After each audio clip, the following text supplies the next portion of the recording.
3 چیزوں سے ہم اللہ کے قریب جا سکتے ہیں۔ پہلی چیز تقوی، ہمارے اندر اللہ کا خوف ہو۔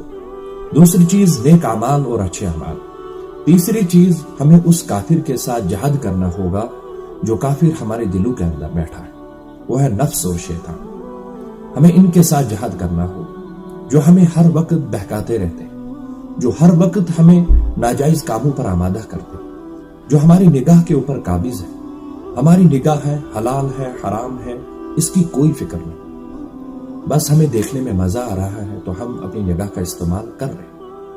اللہ نے زبان دی تھی، ہماری زبان وہاں پر چل رہی ہے، جھوٹ نکل رہے ہیں، غیبت نکل رہی ہے، کسی کی دل آزاری ہو رہی ہے، کسی کی دل شکنی ہو رہی ہے، اس کی کوئی پرواہ نہیں۔ اس کی وجہ یہی ہے کہ ہم اپنے نفس کے غلام بن چکے ہیں، اور اگر ہمیں اس غلامی کو توڑنا ہوگا تو پہلے اپنی نفس کی غلامی کو توڑنا ہوگا، اس نفس کی غلامی کے ساتھ جہاد کرنا ہوگا، مجاہدہ کرنا ہوگا۔ لعلکم تفلحون، تو اس کے بعد ہمیں فلاح حاصل ہوگا۔